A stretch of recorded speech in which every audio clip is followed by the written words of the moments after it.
नमस्कार रसिकाज रेसिपी मराठीमध्ये तुमचं खूप खूप स्वागत आहे। आणि आज आपण बनवतोय मुलांसाठी काहीतरी खास, कारण की आता लागलेल्या आहेत सुट्ट्या शाळांना आणि मुलांना सतत लागत असते भूक। सो त्यांच्या छोट्याशा खाऊसाठी आणि आपल्याला सुद्धा जास्त त्रास नको, पटकन होण्यासाठी एक पदार्थ मस्त असा आहे जो आपण झटकेपट घरच्या साहित्यांमध्ये करू शकतो। याच्यासाठी मी घेतलेला आहे कांदा, टोमॅटो हे मी चॉपरने बारीक करून घेतलेला आहे। कांदा एक घेतलेला आहे आणि टोमॅटो सुद्धा एकच घेतलेला आहे। थोडंसं मीठ टाकून त्याला आपल्याला कोंबवून घ्यायचे। त्यानंतर टाकायचे आहेत मसाले। मी जिरा पावडर, धना पावडर, थोडासा मसाला आणि हळद हे अर्धा चमचा घेतलेले आणि याच्यामध्ये टाकलेले भरपूर अशी कोथिंबीर।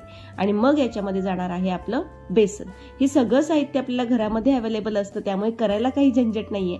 खूप पटकन, इझी आणि मुलांना आवडेल। आणि याच्यामध्ये मुलांना आवडण्यासाठी एक सिक्रेट असा पदार्थ आपण नंतर टाकणार आहोत, तो नंतर तुम्हाला समजेल। त्यासाठी व्हिडिओ पूर्ण बघा आणि आवडला तर चॅनलला नक्की सबस्क्राइब करा। आता हे पूर्ण व्यवस्थित पाणी टाकून मी घेतलेलं आहे, मिक्स करून थोडंसं स्लरी आपल्याला मीडियम पातळ असं मिश्रण बनवायचं आहे। सो हे झालेलं आहे रेडी। आणि हा पदार्थ अगदी झटकेपट बनतो। यासाठी लागणार आहेत आपल्याला ब्रेड। सो मी ब्रेड विकत आणले होते, तर आपल्याला ब्रेड आणि हा आहे आपला एक सिक्रेट पदार्थ, ते म्हणजे आपले चीज स्लाइस। कारण हे पदार्थ टाकला की मुलांना अतिशय आवडतं आणि खूप असा सुंदर आपला सँडविच जो आहे बेसन पासून बनवलेला अगदी पटकन आणि झटकेपट तयार होतो। याच्यासाठी आपण जे मिश्रण बनवलं होतं बेसनचं, त्याच्यामध्ये आपले हे ब्रेडचे स्लाइस जे आहेत ते डिप करायचे आहे। डिप केल्यानंतर फक्त बेसन त्याला लागतं, मात्र कांदा आणि टोमॅटो मात्र त्या मिश्रणामध्ये तसंच राहतं। तर हाताने किंवा चमच्याने आपल्याला ते ब्रेडवरती स्प्रेड करून घ्यायचं आहे अशा पद्धतीने। म्हणजे मी आता बघा चमच्याने टाकते, थोडंसं कांदा आणि टोमॅटो त्याच्यावरती ऍड होऊन द्यायचे। अशा प्रकारे 2 स्लाइस आपण पॅनवरती ठेवणार आहोत।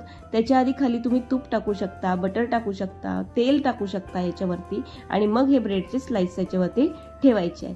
सो हे दोन्ही साईडला मस्त शिजवून घ्यायचे। आधी परतवून घेतलेलं आहे, पलटी मारलेली आहे, थोडंसं तेल मी एक्स्ट्रा टाकलेलं आहे आणि मग याच्यावरती टाकायचं आहे आपल्याला चीज स्लाइस।